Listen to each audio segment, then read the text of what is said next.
Olá, aluno! Eu sou a professora Yasmin e nós vamos hoje estudar História.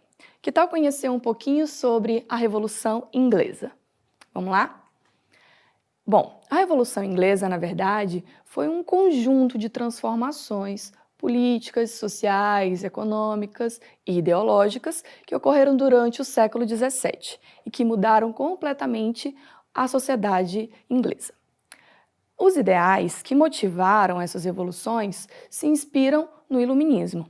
Ideias como, por exemplo, racionalidade, liberdade, igualdade e progresso. Você que acompanhou a aula anterior sobre o Iluminismo deve se lembrar que a razão era o principal ponto do Iluminismo. A razão ilumina o pensamento das pessoas, que vem agora acabando com os preconceitos e trazendo essa igualdade e essa liberdade econômica, política, religiosa, né? Essa revolução, ela vai lutar contra algo muito específico, que é o absolutismo. As características do absolutismo se manifestam na centralização do poder, na questão da hereditariedade, quando um rei deixa o trono para os seus descendentes, né? Esse poder que é vitalício, é um poder que só acaba quando o rei morre, e a teoria filosófica do direito divino dos reis, que baseava tudo isso e garantia que as pessoas tinham que respeitar o rei como sendo um escolhido de Deus. Essas revoluções que aconteceram ao longo do século XVII, elas marcaram a Idade Moderna, elas foram tão importantes que foram consideradas as primeiras revoluções burguesas, porque vem outras como a francesa, por exemplo, né?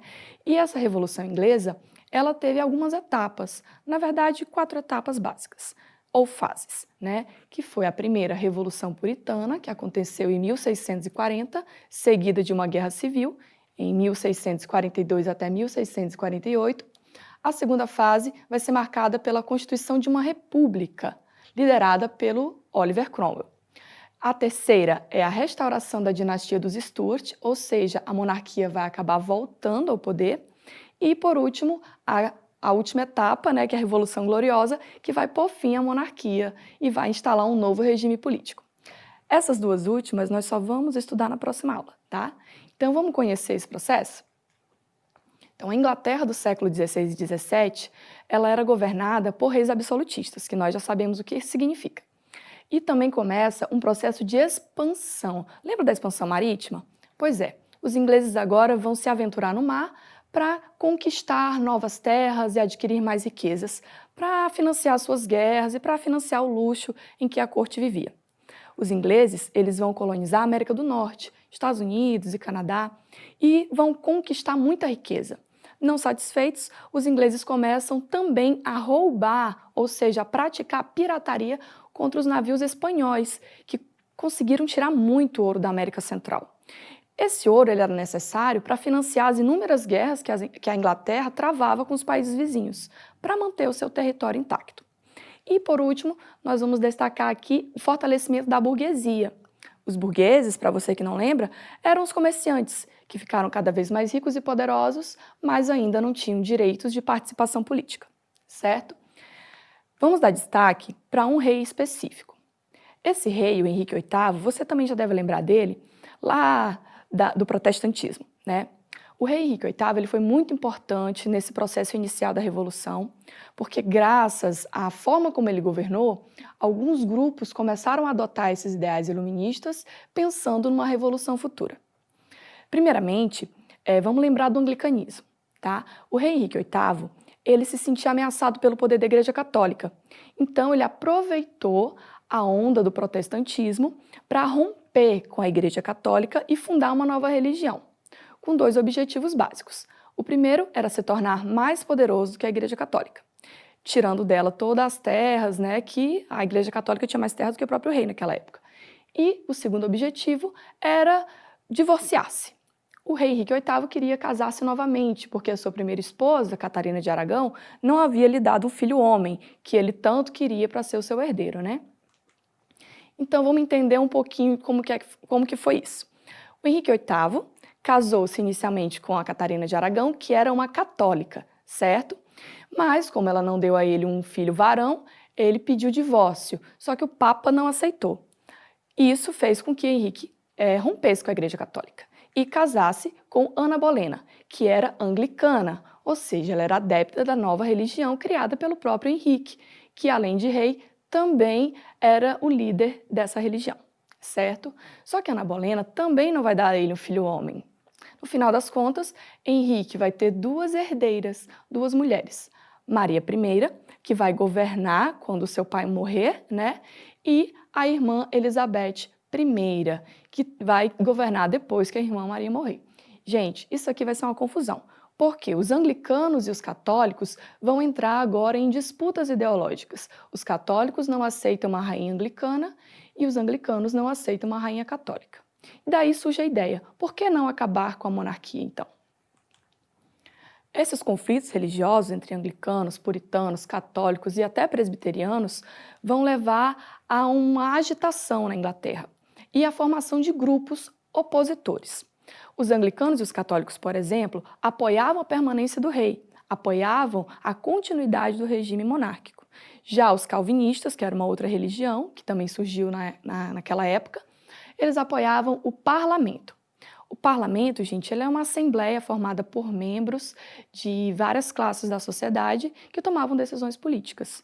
Mas esse parlamento, ele apoiava o rei, na verdade, porque ele não tinha autonomia, certo? Então, os calvinistas queriam um modelo político mais liberal, diferente do absolutismo. Na mesma área da sociedade, nós vamos entender que ela vai sofrer muitas modificações. Os ingleses vão passar por uma revolução agrícola e agora a principal atividade deles lá no campo, né, lá na área da agricultura e da pecuária, vai ser a criação de ovelhas, porque as ovelhas fornecem lã para as indústrias têxteis, indústrias de tecido, né, e que na verdade eram manufaturas ainda. Então vai surgir uma pequena classe social chamada gentry, que são os mais avantajados economicamente na área rural. Certo? É a nobreza rural. Eles eram grandes proprietários de terra e vendiam essa lã para os burgueses. Então, eles tinham uma relação ali, né, de dependência. Ainda na zona rural, nós vamos ter também os camponeses, que são aqueles que estão abaixo dessa elite. Por último, nas cidades, nós vamos ter as pessoas que ocupam cargos menores, né? E também vamos ter os proprietários das manufaturas, que são os burgueses. Certo? Então, entendendo toda essa mudança no plano social, a gente pode agora ver como que está essa sociedade. Antes dessa revolução, nós tínhamos 3 classes definidas, a nobreza, o clero e o terceiro estado, não é? Agora nós temos uma classe a mais, aliás, 2 classes a mais. Então, nós vamos ter, do lado do regime absolutista, a aristocracia. Os aristocratas eram os antigos nobres, que a gente chamava de nobres, né? Eles são agora grandes proprietários rurais. E apoiando os reis, eles poderiam se beneficiar. Já do outro lado, contra o regime absolutista, nós vamos ter várias camadas sociais. Os burgueses, que são esses ricos comerciantes, banqueiros e até profissionais liberais, como professores, médicos, jornalistas. Os gentry, que são essa pequena e média camada social, né, da nobreza rural, com a mentalidade mais capitalista. Abaixo deles, os yeomes, que são os pequenos proprietários, né, os granjeiros e pessoas que têm menores propriedades. E os camponeses. E abaixo de todos, os trabalhadores assalariados, que são chamados de proletários. Então, toda essa galera aí estava contra o regime absolutista. Lá na área política, nós vamos ter agora uma situação bem peculiar. A rainha Elizabeth, que é a última rainha, né, da dinastia Tudor, vai morrer sem deixar herdeiros, porque ela nem se casa. E agora a situação vai ficar efervescente, porque o povo quer o fim do absolutismo. Então começa aí uma tentativa de implantação de uma república, né, e o fortalecimento do parlamento, certo? Tentar derrubar a monarquia para instalar um novo regime. O parlamento já existia, mas não tinha força, lembra? Muito bem. Então, mais ou menos lá em 1215, a elaboração de um documento muito importante vai dar força a esse parlamento, que é a Carta Magna. Esse documento, ele determinava que o rei da Inglaterra, ele poderia respeitar, porém, ele tinha que respeitar as leis também, né? Ele poderia governar respeitando essas leis e as decisões do parlamento. Ele tinha que consultar o parlamento. Ele não era mais a autoridade máxima. E o parlamento é essa instituição, né, a qual o rei agora deveria consultar. Esse parlamento ele era dividido em duas partes, entre Câmara dos Lordes e Câmaras dos Comuns. Ou seja, a alta aristocracia de um lado, né, e a baixa burguesia e os proprietários de terra do outro. É um pouco mais democrático do que o regime monárquico que a gente viu anteriormente, né? No plano econômico, as indústrias têxteis, né, a indústria de tecido vai se desenvolver, favorecendo ainda mais os burgueses, o comércio vai se tornando cada vez mais liberal e a burguesia se tornando cada vez mais forte, que era o que eles queriam, né? Gente, a lei de cercamento era uma lei muito importante, tá? Porque determinava que todas as propriedades agora deveriam ser cercadas para evitar que as ovelhinhas fugissem, estava dando muito trabalho. Só que na hora de cercar, os grandes proprietários acabavam expulsando os pequenos e aqueles que não tinham terras, aquelas pessoas que usavam as terras públicas. Isso gerou um problema social muito grande, né? Então as pessoas tiveram que ir para as cidades desterradas, ou seja, sem terras, né? E o núcleo urbano começa a crescer e os burgueses ficarem cada vez mais fortes e mais importantes, certo? Bom, ao término de tudo isso, vai ter agora uma nova dinastia, os Stuart. Como Elizabeth não deixou herdeiros, o seu sobrinho, Jaime, herdou o trono dela. Só que ele não era um Tudor, ele era um Stuart. O rei Jaime, gente, ele vai tentar implantar todas as ideias absolutistas de novo. Ele vai se tornar autoritário, vai trazer de volta a ideia do direito divino dos reis, vai estabelecer monopólios comerciais, enfim. Ele não vai ser muito amado pelo povo, não, tá? E quando ele morre, ele vai deixar o seu filho Carlos I, que vai dar sequência a tudo que ele fez, né? Em 1625, Carlos I assume e tenta trazer de volta todas as ideias absolutistas. Vai implantar fortíssimas imposições para os burgueses, como, por exemplo, impostos, e fazer empréstimos. Então, todas as coisas que o Carlos I vai fazer vai causar revolta. A população agora cada vez mais revoltada de tantos impostos, de tantas leis que eles têm que cumprir, certo? O parlamento, então, vai decidir agir e vai tentar acabar um pouquinho com esse poderio, né, do Carlos I.